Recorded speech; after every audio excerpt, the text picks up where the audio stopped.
beriman. Assalamualaikum warahmatullahi wabarakatuh. Hamdan wa syukran lillah, amma ba'du. Kepada yang terhormat Dewan Juri serta hadirin wal hadirat rahimakumullah. Hadirin yang berbahagia, bagaimana kabarnya? Alhamdulillah.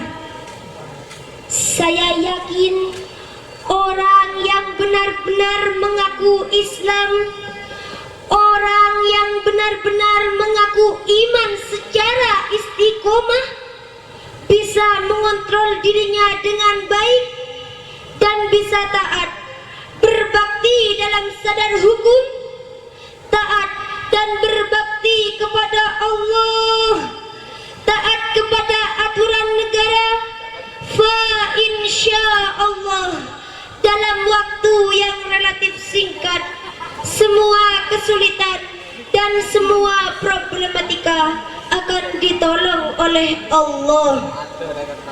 Sudah sejak lama kita rakyat Indonesia melihat wajah hukum di negara kita ini yang masih compang-camping. Maling ayam, maling sandal, nasibnya lebih menderita daripada koruptor-koruptor miliaran. Ini menjadi kesimpulan bagi kita bahwa negara kita, negara Indonesia adalah negara hukum dan tidak ada yang kebal hukum di bumi pertiwi ini. Pertanyaannya, apakah kita akan membiarkan hal ini terus-terus terjadi di negara kita? Jangan. Apakah kita tidak sadar bangsa Indonesia yang kekayaannya, sumber daya alamnya sangat hebat sehingga terjuluki tanah surga? Subhan. Islam paling banyak di Indo. Hafiz Quran paling banyak di Indo. Pondok pesantren paling banyak di Indo. Kiai ulama juga banyak di Indo. Bahkan maling-maling pun paling banyak berkeliaran ada di Indo. Betul? Orang Islam banyak, ulama banyak, sumber daya alam sangat hebat. Namun mengapa masih banyak musibah yang menimpa negara kita? Tanah longsor, gempa bumi, bahkan tsunami pun tak segan hadir secara tiba-tiba tanpa pemberitahuan. Allahumma sholli ala Muhammad. Tiada solusi yang terbaik bagi bangsa ini. Tidak ada jalan yang keliru untuk rakyat ini kecuali mengedepankan taat kepada Allah Subhanahu wa ta'ala. Ittaqillah haitsuma kunta.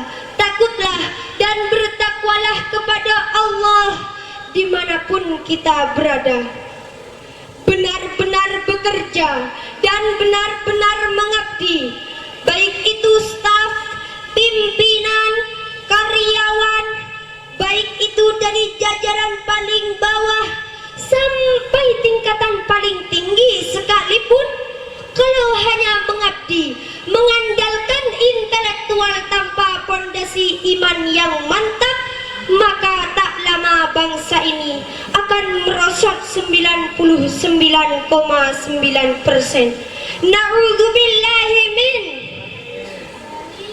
Para koruptor itu bukan orang yang bodoh, bukan miskin harta, tidak. Mereka orang berpendidikan, orang pintar, orang sarjana, bahkan mereka miliarder yang berpangkat. Namun semua itu hanyalah intelektual tanpa pondasi iman yang mantap. maka tak jarang bangsa ini rakyat-rakyatnya miskinnya terus-terusan, hutangnya berkeliaran. Gara-gara siapa? Ini bukan salah pangkatnya, bukan salah sarjananya, tapi dirinya yang tak punya kesadaran. Suka buat onar, buat kerusakan, buat rusuh, risuh, maka tak jarang akhirnya saling menjadi kambing hitam, dan efeknya akan saling menjadi musuh. Lalu tak lama lagi akhirnya rebab, rebut, ribut. Hadirin yang berbahagia, Allah telah berfirman dalam Quran surah Ar-Rum ayat 41. Bismillahirrahmanirrahim. Zaharal fasadu fil barri wal bahri bima kasabat aydin nas. Telah tampak jelas kerusakan di darat dan di laut karena tingkah onar, tingkah laku tangan manusia. Ini salah satu penyebab rusaknya bangsa kita.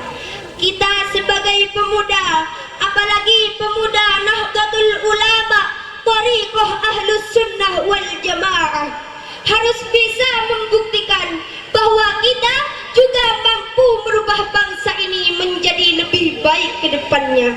Siap? Siap? Maka dari hal itu dapat saya simpulkan dari ceramah saya ini, yang pertama, kita harus bangga menjadi warga bangsa negara Indonesia dengan mewujudkan rasa cinta kita. Salah satunya taat kepada pemerintah dan segenap peraturan yang ada, baik tertulis maupun tidak tertulis, entah itu tersirat, selebih-lebihnya yang tersurat. Lalu yang terakhir, mari kita mengabdi dan bersungguh-sungguh dan turut menjaga bangsa ini dimanapun kita berada. Hubbul waqan minal iman. Dan yang terakhir, inti dari semuanya, ittaqillah haitsuma kunta. Dimanapun, kapanpun, dan bagaimanapun, bertakwalah, bertakwalah, bertakwalah. Pemuda NU, pemuda NU, pemuda NU. Cukup sekian. Ihdinas siratal mustaqim. Assalamualaikum warahmatullahi wabarakatuh.